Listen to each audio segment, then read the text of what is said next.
మీకు ఈ ఫోటోలో కనిపిస్తున్న వ్యక్తి పేరేంటో తెలుసా? తెలిసే ఉంటుందిలేండి, ఎంతైనా టాలీవుడ్ హీరో కదా. అయితే ఇప్పుడు ఈ టాలీవుడ్ హీరో అయినటువంటి రాజ్ తరుణ్ గురించి ఓ షాకింగ్ న్యూస్ చెప్పబోతున్నాను. అదేంటో తెలిస్తే మీరు కంగు తినక తప్పదు. రాజ్ తరుణ్పై పోలీస్ స్టేషన్లో ఓ కేసు నమోదైందట. అయితే ఈ కేసు పెట్టింది తన ప్రియురాలే.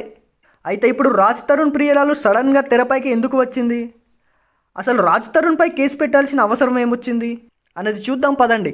టాలీవుడ్ హీరో రాజ్ తరుణ్పై పోలీస్ కేసు నమోదైంది. తనని పెళ్లి చేసుకుంటానని నమ్మించి మోసం చేశాడని ప్రియురాలు లావణ్య నార్సింగ్ పోలీస్ స్టేషన్లో శుక్రవారం ఫిర్యాదు చేసింది. హీరోయిన్ మాల్వి మాల్హోత్రా కారణం అంటూ ఆమెతో పాటు ఆమె సోదరుడిపై కూడా ఫిర్యాదు చేసింది.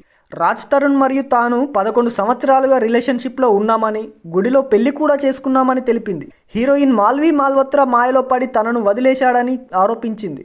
3 నెలల క్రితమే ఇంటి నుంచి వెళ్ళిపోయి దూరంగా ఉంటున్నాడంది. ఫోన్ లిఫ్ట్ చేయకుండా నెంబర్ బ్లాక్ లిస్ట్లో పెట్టాడని ఫిర్యాదులో పేర్కొంది. దీని అంతటికీ మాల్వి మాల్హోత్రా కారణమంది. రాజ్ తరుణ్ను వదిలేయకపోతే తనను చంపేసి బాడీ కూడా దొరకకుండా మాయం చేస్తామని బెదిరిస్తున్నారంది. అంతేకాకుండా గతంలో డ్రగ్స్ కేసులో ఇరికించడంతో 3 నెలల పాటు జైల్లో ఉన్నట్లు తెలిపింది. అప్పుడు కూడా రాజ్ తరుణ్ ఎలాంటి సహాయం చేయలేదని వాపోయింది. రాజ్ తరుణే తన ప్రపంచమని, అతడు తిరిగి తన వద్దకు వచ్చేయాలని డిమాండ్ చేసింది. కాగా రాజ్ తరుణ్ మాల్వి మాల్హోత్రా తిరగబడరా సామి అనే సినిమాలో జంటగా నటించారు. ఈ మూవీ త్వరలోనే విడుదల కానుంది.